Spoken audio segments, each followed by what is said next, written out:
Ngobrol NBA episode ke-10. Wow, udah 10 episode. Thank you so much yang udah subscribe, udah like video-video gue yang sebelumnya. Kita sudah sampai di episode ke-10. Nah, episode ke-10 ini sebenarnya gue nggak mau bahas ini sih, tapi DM nggak berhenti-berhenti masuk. Banyak juga message-message di Instagram, bahkan di TikTok, karena gue udah bikin TikTok juga, bilang bahwa bro, tolong dong bahas tentang insiden antara Draymond dan Jordan Poole kemarin. Well, gue coba bikin episode ini pendek aja, dan gue nggak mau menunjukkan video tonjok-tonjokan itu. Tapi gue yakin teman-teman udah pada nonton semua juga, dan gue nggak suka dengan hal-hal yang berbau violence seperti itu. Jadi teman-teman lihat di platform lain aja, gue yakin udah pada lihat semua. Yang mau gue bahas mungkin adalah apa sih ini impactnya buat Draymond, apa sih ini impactnya buat Jordan Poole, apa sih ini impactnya buat Golden State Warriors. Gue gak nyiapin materi sama sekali, ini semua benar-benar yang ada di otak gue sekarang detik ini, apa yang gue rasain aja. Jadi kalau menurut gue gini, powernya itu ada di Jordan Poole. Gila, bolanya ada di Jordan Poole, powernya ada di Jordan Poole. Draymond Green tidak punya power apa-apa sekarang, menurut gue ya. Kita tahu lah historinya Draymond Green itu seperti apa. Well, Golden State Warriors bisa juara 4 kali juga banyak sekali andil dari seorang Draymond Green di situ. Kita nggak boleh kita nggak boleh downgrade semua achievement dan semua perjuangan yang dia udah lakukan bersama Clay, bersama Steph. Gua berkali-kali ketika ditanya seputar Warriors, berkali-kali ketika ditanya who is the heart and soul of the team, siapakah leadernya dari Warriors ini, siapakah mesinnya, siapakah engine-nya dari Warriors, gua nggak akan ragu untuk menjawab itu semua ada di dalam diri seorang Draymond Green. Dari kemarin-kemarin, dari gelar juara pertamanya Warriors, itu mesinnya adalah Draymond Green. Tapi sangat disayangkan insiden ini terjadi, dan mohon maaf, ini udah offside banget. Ini buat Draymond ini udah offside banget, offside. Ini bukan yang pertama buat Draymond. Dulu dia pernah ribut-ribut dengan KD.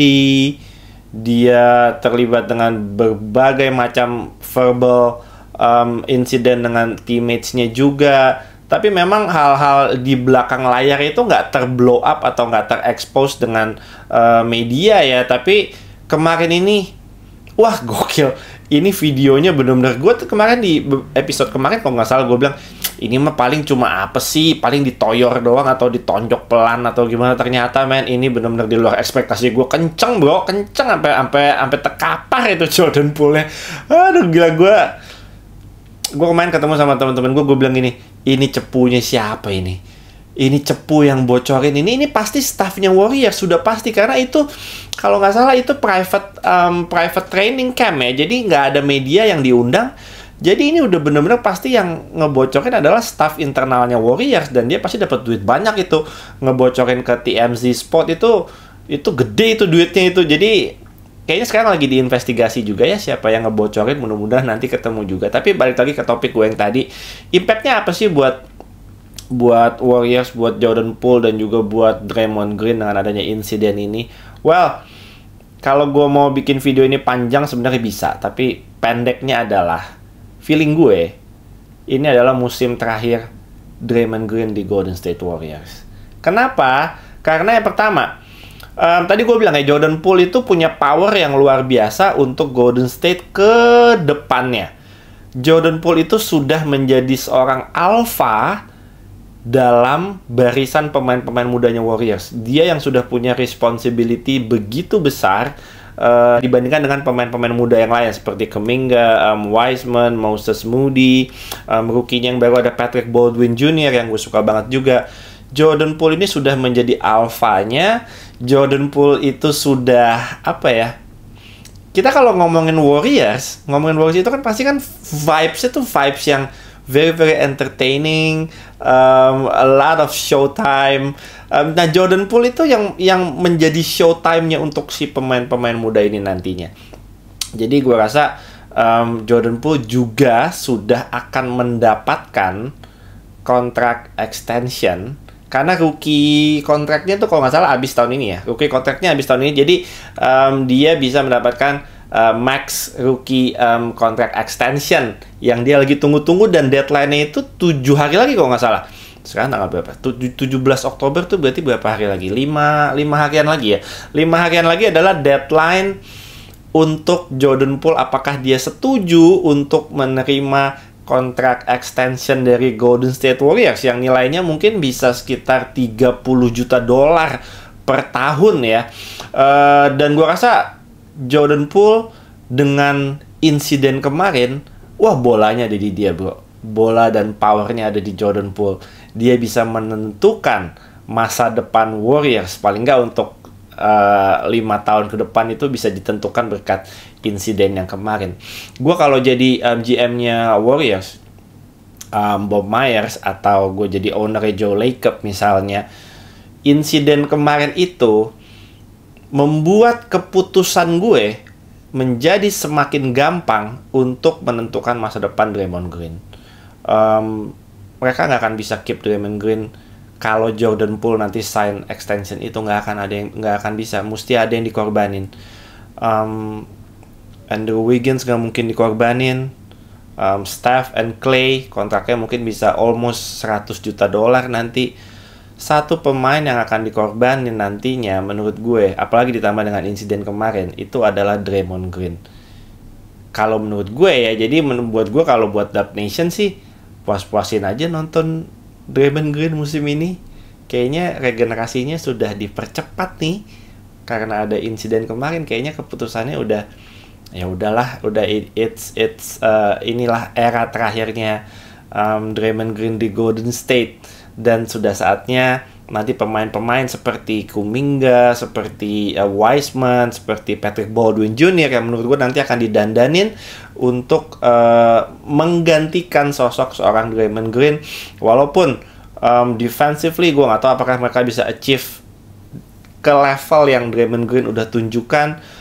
Offensively of course Draymond Green juga nggak terlalu bagus, tapi defensively dan juga secara playmaking, apakah Kuminga, apakah Wiseman, apakah Patrick Baldwin Jr. bisa menggantikan posisi Draymond Green nantinya? Tentunya itu butuh jam terbang, butuh playing time yang lebih. Apakah Steve Kerr akan memberikan itu ke pemain-pemain muda ini? Mengingat Draymond Green sepertinya pelan-pelan, menurut gue, role-nya harus sudah bisa dialih fungsikan sama si pemain-pemain muda ini nantinya di musim ini. Nanti kita akan lihat seperti apa. Kalau gue lihat sih gini, kalau gue lihat Steph Curry, Andre Iguodala, ketika insiden kemarin akhirnya videonya nyebar itu ya, dia berusaha ngebagus-bagusin Jordan Poole. Dalam artian ada anggapan, asumsi di luar yang bilang bahwa ini Jordan Poole attitude-nya emang lagi jelek nih belakangan ini, mentang-mentang dia udah terkenal, udah ngerasa pengen dapat kontrak gede dan lain-lain, kayaknya attitude-nya berubah gitu. Itu yang bikin Draymond Green kesel. Tapi itu dibantah langsung sama Steph Curry, dibantah langsung sama Iguodala, dan itu menunjukkan bahwa Jordan Poole ini harus diprioritasin menurut gue ya. Dalam situasi sekarang menurut gue Jordan Poole ini adalah prioritas untuk Golden State Warriors, karena dialah yang akan menjadi wajah dari tim ini nantinya untuk tahun-tahun yang akan datang, dan dia yang akan nge-lead tim ini dan pemain-pemain mudanya Warriors. Dia bisa juara sekarang, dia juga bisa juara untuk masa depan. Jadi Draymond Green, man, gue mau bilang hilang respect juga ya udah terjadi sih ya. Jadi gue sih udah nggak, level of respect gue ke Draymond Green itu udah turun cukup drastis dengan hal yang kemarin. Walaupun gue tahu attitude-nya dia seperti apa sebenarnya, tapi yang paling penting adalah dia kehilangan trust dan rasa percaya dari teammates-nya, dari pelatihnya, maybe dari ownership timnya, dari general manager-nya. Gue rasa cara dia ngebalikin trust dan kepercayaan itu dari teammate-nya, gue nggak tahu dia akan melakukan apa ya. Mungkin Golden State nggak ada announcement bakal nge-suspend dia, tapi kalau gue jadi Draymond sih mungkin gue akan mensuspend diri gue sendiri ya untuk jangka waktu misalnya sebulan, 2 bulan. Ya udah gue suspend diri gue sendiri deh kalau timnya nggak mau nyuspend gue gitu. Jadi gue nggak tahu apa yang akan dilakukan dalam beberapa hari ke depan. Bisa aja Jordan Poole bilang, oke, gue akan sign itu kontrak extension, tapi gue nggak mau ada Draymond Green. Bisa loh. Jangan salah, bisa loh. Tapi buat apa? Kalau dia melakukan itu, seolah-olah dia mengusir Draymond Green, itu dia akan berimpact dengan hubungan antara dia dan Steph dan Klay. Karena lu tau lah betapa sayangnya Steph dan Klay sama Draymond gitu. Steph juga bilang, gue akan ada di Warriors, tapi Draymond harus ada di sini. Dia pernah bilang itu kalau nggak salah beberapa waktu yang lalu juga. Jadi gue rasa nggak akan ada Jordan Poole juga nggak akan membuat drama ini berlarut-larut, dan gue rasa tetap dia akan sign max extension dengan Golden State Warriors. Kalau gue jadi Jordan Poole sih gue akan ambil itu $30 juta. Dan kalau dia sudah melakukan itu, sudah sah dia akan menjadi pemain Golden State untuk jangka waktu yang panjang. I think inilah it's the end of the road for Draymond Green. Gue rasa ini akan jadi musim terakhirnya buat Draymond, karena ini akan jadi musim terakhir buat Draymond bukan karena insiden kemarin ya, tapi memang secara finansial tidak memungkinkan Warriors untuk membayar Draymond untuk tetap ada di Warriors nantinya. Harus ada satu yang dikorbanin, dan sepertinya insiden kemarin sedikit membuat keputusan GM Warriors nanti akan semakin lebih mudah. Siapakah yang harus dikorbanin?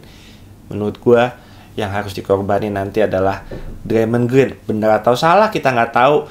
Jordan Poole juga belum melakukan interview dengan media terkait dengan insiden kemarin. Dia tetap masih diem. Gue rasa beberapa hari ke depan kita akan dengar 1-2 hal terkait dengan insiden kemarin, baik itu dari sisi Jordan Poole, baik itu dari sisi Draymond. Yang pasti Draymond sudah minta maaf, tapi apakah Jordan Poole menerima permintaan maaf itu, gue tidak tahu, dan gue masih belum tahu impactnya bakal seperti apa. Tapi kalau yang gue pikirkan sekarang adalah seperti itu, seperti yang tadi udah gue jelasin. Udahan kali ya sama Draymond ya. Gue rasa dia juga nggak akan udahan juga karirnya kalau dia nggak di Warriors. Gue rasa dia punya teman-teman superstarnya juga banyak. Gue rasa LeBron, Lakers pasti mau lah ada Draymond nanti. Kalau misalnya dia udah nggak di Warriors, dia pasti masih akan kepake kok.